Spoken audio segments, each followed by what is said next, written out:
Okay, it's time for Charlie Bumpers. Here we go.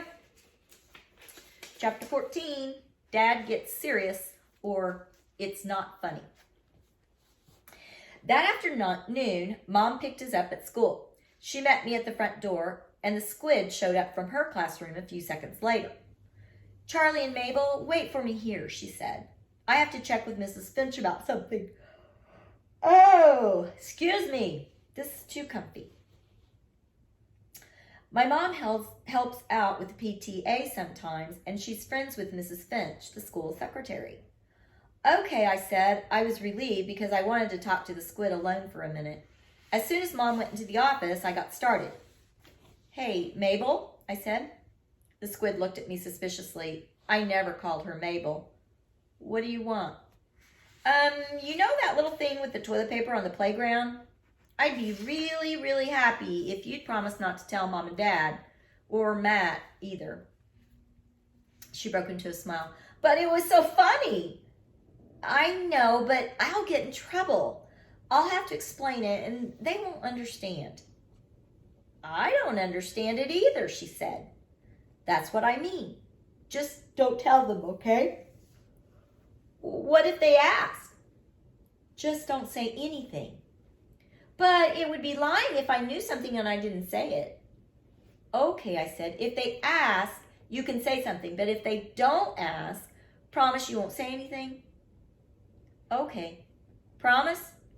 I promise. Okay, I said. Unless they ask. Mabel, they won't ask. Then I promise. Just then, Mom came out of the office. The squid and I walked out of the school and got into our car. We were very quiet. Too quiet. What's going on? Mom asked. Nothing, I said. I looked at my sister. Her mouth was shut tight. Too tight. I knew if Mom asked one more question, my sister would blurt out the whole story. I gave the squid a warning look. She clapped her hand over her mouth. But Mom was already thinking about something else. She does that a lot. And right then I was glad. The squid's hand stayed over her mouth the whole way to our house. For once, she kept her lips buttoned. She disappeared into her room as soon as we got home. I guess she didn't trust her mouth to stay shut. I was having a snack and Mom was starting dinner when Carla's mother dropped her off at our house. As soon as the two girls came into the kitchen, Carla shouted, Charlie, that toilet paper mess was so funny. I looked up from my snack. The squid had her hand over her mouth again. It was so funny, Carla said again. Did you have to sit on the orange chair? The orange chair is where you sit when you've done something bad and you're waiting to see Mrs. Rotelli. Mom glared at me. I looked up at the ceiling. Where'd you get all that toilet paper? Carla asked. I glanced over at the squid. I didn't say, she shouted. I didn't say. Didn't say what? Mom asked.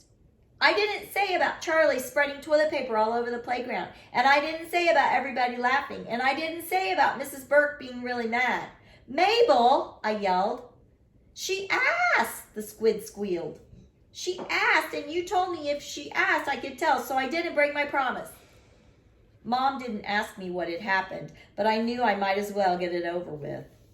I told her the main parts of the story, and when I finished, she just shook her head and went back to her dinner preparations. She was slamming things around, so I knew she was mad. I went up to my bedroom and tried to read a book, but I kept reading the same sentence over and over again. A little while later, Matt came home. What's with Mom? He asked, sticking his head into my room. She's mad at me. I put the book over my face. How come? Because of the toilet paper, I said. What toilet paper? I told him. He started to laugh. Ha ha ha, it's not funny, I said. Oh, yes it is, he said. It's hilarious. I wish I could have seen it. Mrs. Burke must have killed you. Yeah, she did, I said. Right now you're talking to the ghost of Charlie Bumpers. I might as well be dead. That's when Dad came in the room. I could tell he was tired. He was probably tired of Mr. Grimaldi, like I was tired of Mrs. Burke. Matt, why don't you head to your room, Dad said. Can I stay, he said. No, Dad said, rubbing his eyes, which he always does when he's trying to think what to do. He looked over at me. I don't know if I want to hear the whole story. I do, said Matt. Out, Matt, Dad said. But Dad just pointed a finger toward the door. My brother walked out into the hall, but I figured he was probably standing right outside the door listening. It was just some dumb toilet paper, Dad, I tried to explain in a way that would make it seem better than it was. Dad sat on the bed right beside me, his arms resting on his knees and his head propped on his hands. Then he turned to face me. Charlie, I don't want to hear about anything else happening at school with you and Mrs. Burke. I don't care if it was an accident. I don't care if it was your fault or was someone else's fault. You've got to straighten up. If I were Mrs. Burke, I'd be mad too. I know, Dad, but I didn't mean for all that to happen. It doesn't matter, Charlie. You haven't been thinking. I hate it when my dad gets really serious like that. You got to make better choices. Use better judgment, he went on. No one is getting you into trouble. You're doing it to yourself. You promised me you'd try to get along with Mrs. Burke and use your head. That's part of getting along and staying out of trouble. While he was talking, I looked down at the floor, then up at the ceiling. My dad would never have spread toilet paper around his office and gotten Mr. Grimaldi all upset. I didn't know what to say. I always have those great ideas. I think we'll make things better, but things just keep getting wrong. I don't want to have to talk to you about this again. Do you understand me? I nodded but kept my head down. I felt rotten. Look at me, he said. You've got to straighten up. Pay attention to what you're doing and don't do any more dumb things, okay? Okay, I said. He didn't say it, but I was pretty sure he thought his youngest son was a bozo. Chapter 15, Teacher of the Year. When we came back to our classroom from lunch the next day, I saw my desk. What I mean is, I noticed that it was messy again. Pencils and markers were scattered over the top. Some papers were hanging out and a few sheets had fallen on the floor. I don't know how it happens. Maybe there are little guys who live inside my desk. They wait until I'm gone and then they throw everything around and make a huge mess. Anyway, I remembered what Dad had said about trying. I didn't want to fight with Mrs. Burke anymore, so I decided to stay in from recess for a couple of minutes to clean up my desk. When everybody else lined up at the door, I stayed put. I must be insane, I thought, missing recess to clean up my desk. Hey, Charlie, Hector said, aren't you going outside? I'll be there in a minute, I said. I have to do something first. I'll wait for you, he said. Oh, go ahead and start the soccer game, I said. I'll be right out. Mrs. Burke came back in the classroom. I guess she didn't have playground duty that day. What are you doing, Charlie? She asked. Nothing, I said. Of course she could see I was doing something. I was cleaning out my desk. But I just didn't want to say it. It would sound like I was trying to be perfect, like Samantha Grunsky or something. Mrs. Burke nodded and didn't say anything. She sat at her desk and watched while I emptied mine and started to put things back. Then she started grading papers. Just me and Mrs. Burke. Missing recess. I could see the playground out the window. Tommy and my other friends were playing soccer.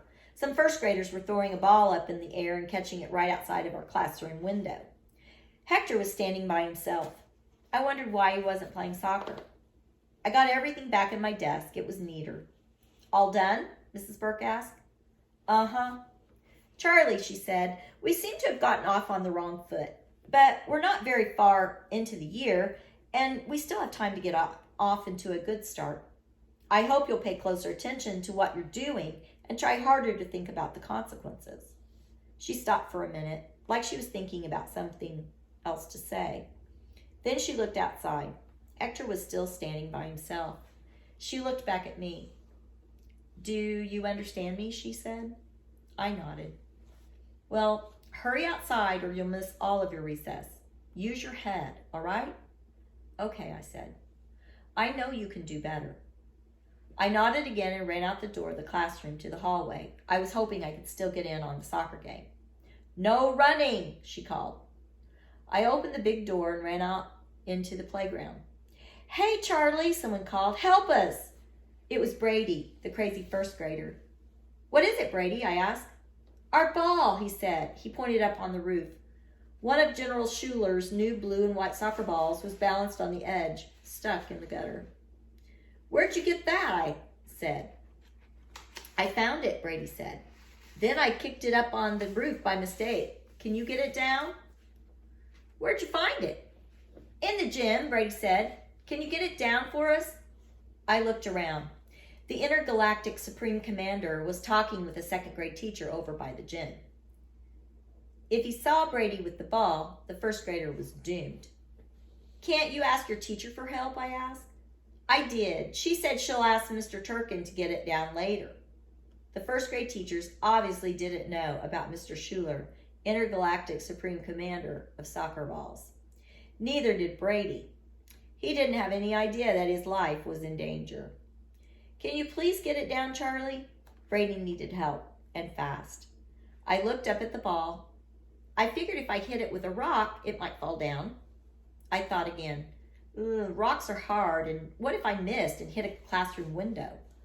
I needed something softer to throw. I glanced around the playground. Mr. Schuler hadn't seen us yet, or the soccer ball. The ball had to come down, somehow, some way. Time was running out. What if Mr. Schuler came this way?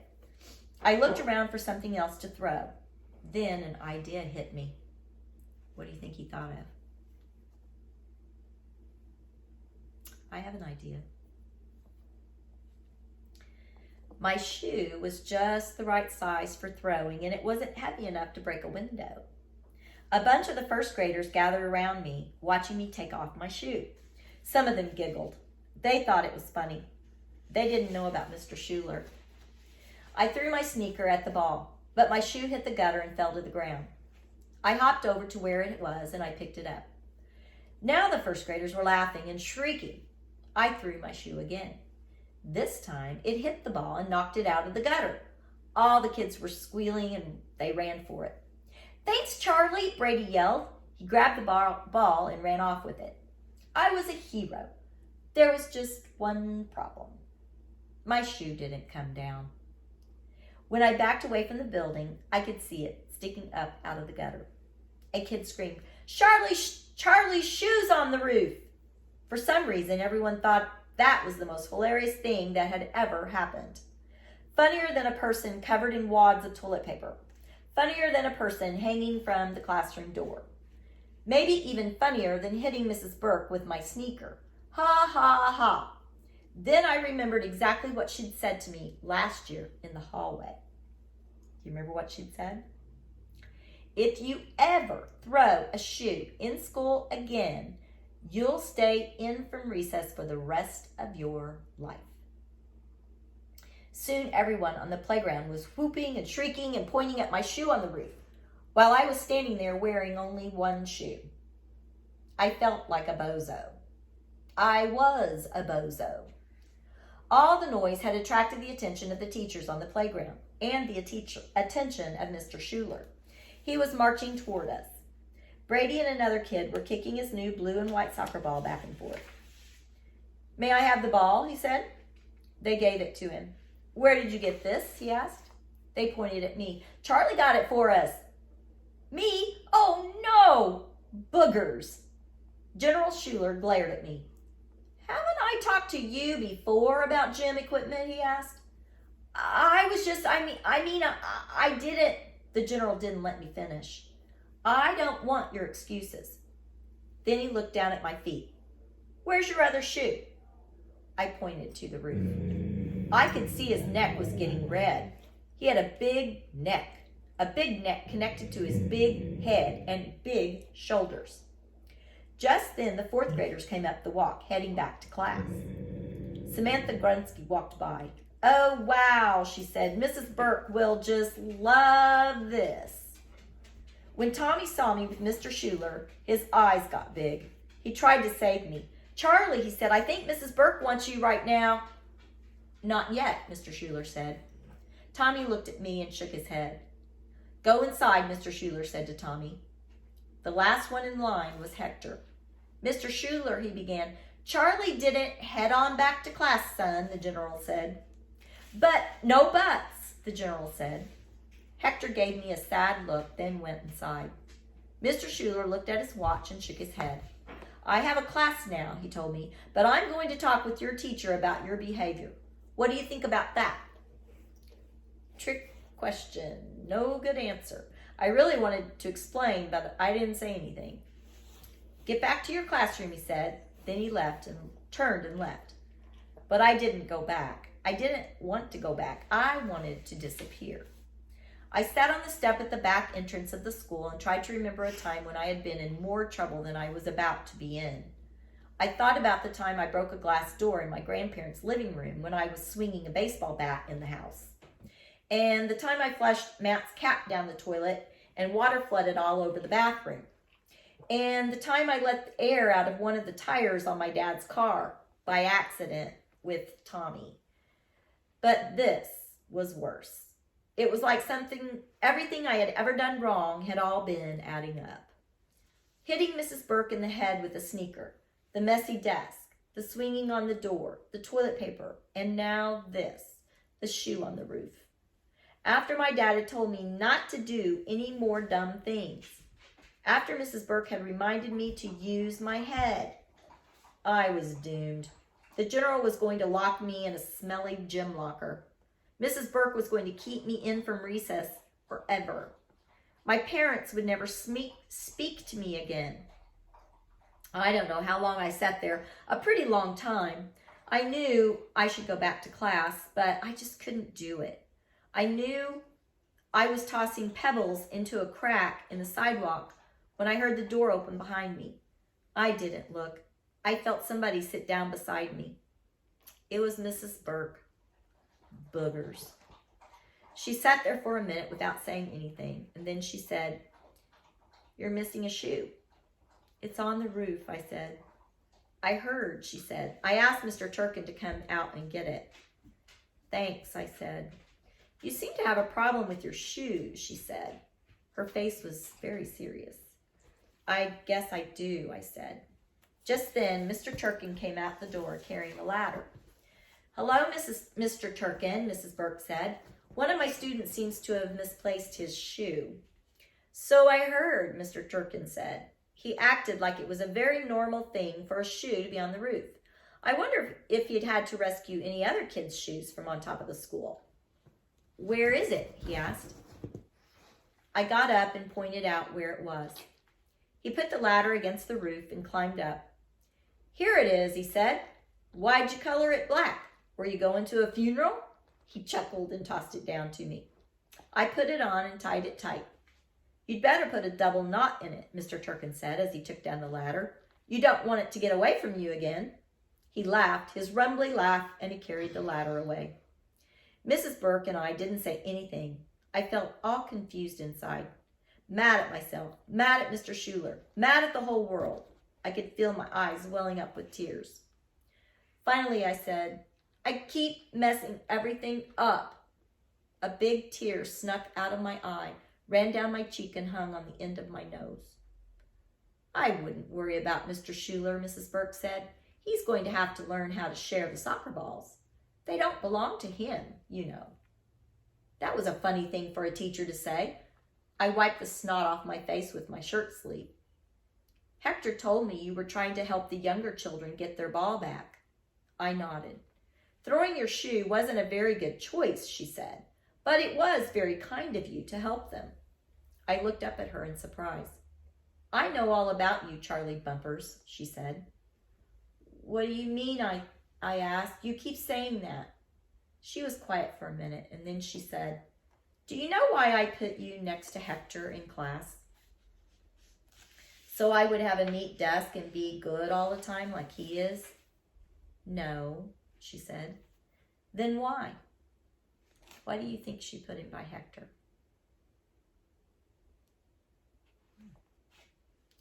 "Because I knew Hector would have a hard time when he started here. He comes from a long way away, and this is a big change for him. He needs people to be friendly to him. And when I asked the third grade teachers who the friendliest boy was, Mr. Romano said it was you. The others agreed. I think my face got red. Something inside me turned over. I sure hadn't expected her to say something nice like that. I smiled a little. Mr. Romano was right. You are friendly to everyone, and I needed someone to be friendly to Hector. That was easy, I said. He's nice. Yes, he is, she said. But if it hadn't been for you, Hector wouldn't have been included so quickly. He wouldn't have had the chance to do something he's good at and win the race. And other kids wouldn't even know his name. I just nodded. It's a funny thing, Mrs. Burke said, how sometimes doing something kind can get you into trouble. I nodded again. That was a pretty interesting idea. And then I thought of something else. Do I have to be friendly to Samantha Grunsky? Her face twisted a little, like she was trying not to smile. And then she said, as friendly as you can be. Being mean doesn't really help anything. Okay, I said. I figured I could be a little nice to Samantha Grunsky if I had to. Now, Charlie, she said, the things I said about helping Hector and being friendly are our little secret. Okay, I said. I was feeling better and better. I doubted that Mrs. Burke shared very many secrets with her students. Any questions, she asked. Yeah, I said. What? Mrs. Burke, are you going to keep me in from recess for the rest of my life? She looked confused. Why would I do that? Because you said last year if I ever threw my shoe in school again, you would keep me in from recess for the rest of my life. And then Mrs. Burke laughed. She laughed out loud. She put her arm around me again and hugged me. That was a joke, she said. It sure didn't seem like it, I said. You sounded serious. She shook her head. Charlie, I have something to tell you about myself. I have a very dry sense of humor, and I can be very sarcastic. Do you guys know any other teachers like that? Very dry sense of humor. And a little sarcastic.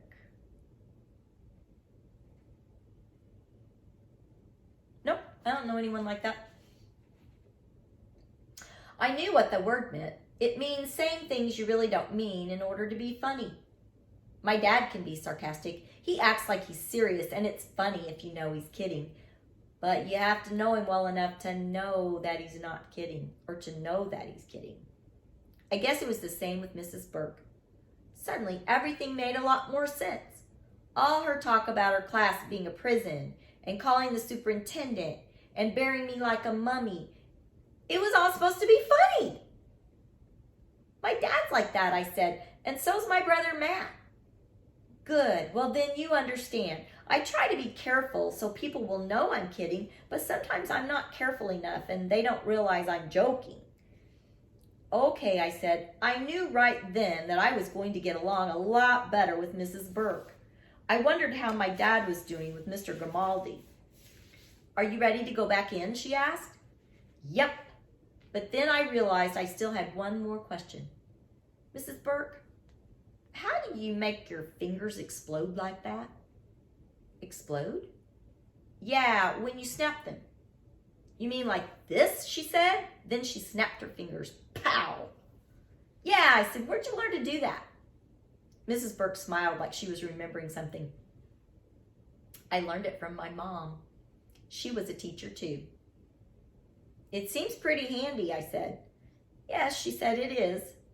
We headed back to the classroom, and as we walked down the hallway, she put her hand on my shoulder. Maybe, I thought, it wasn't so weird that she was voted Teacher of the Year. I might have even voted for her if I'd had the chance. When we walked into the classroom, everybody was staring at us. I sat down at my desk. Hector looked at me. Hi, Hector, I said. Hi, Charlie, he said. Hey, Hector, I said. Cool shoes. He grinned. So are yours. Samantha Grunsky raised her hand. Yes, Samantha, Mrs. Burke said. What's going to happen to Charlie? Mrs. Burke looked at Samantha. Then she said, "Well, really, class, it's nobody's business what's going to happen to Charlie. But I might as well tell you the horrible truth. I suspect the police will be coming to my empire soon to put him in prison for throwing his sneaker on the roof." She said it with a completely straight face. The class gasped. No one could believe it. Everybody started talking. Pow, pow, pow, exploding fingers. Everyone got quiet. Mrs. Burke looked at me. She raised her eyebrow, and the corner of her mouth turned up just a little. I gave her a little nod, but I didn't give away our secret. My best friend Tommy wasn't in my class. Samantha Grunsky was. That was too bad. But I had my new friend Hector, and I had Mrs. Burke for a teacher. And that was pretty good. Charlie Bumpers, Teacher of the Year. Now, I'm going to tell you the story of this book. There was a student in my class several years ago who did not like to read. And so we were at the book fair and I saw this book and I said, "This guy looks kind of like you. Charlie Bumpers versus the Teacher of the Year." Blah. Me. So I bet this book is about you and I. So he read this book and he said he loved it. And he said he really liked the part about Mrs. Burke because he used to be scared of me when he was in 2nd grade. And then when he got to 3rd grade, he found out we were just teasing. Mrs. Thomason and I were just being funny. We were teasing. So anyway, that's one reason I like the book. Another is it's just a good book. So the end. And this is a series. I think there's another book, another Charlie Bumpers book if you want to look for it.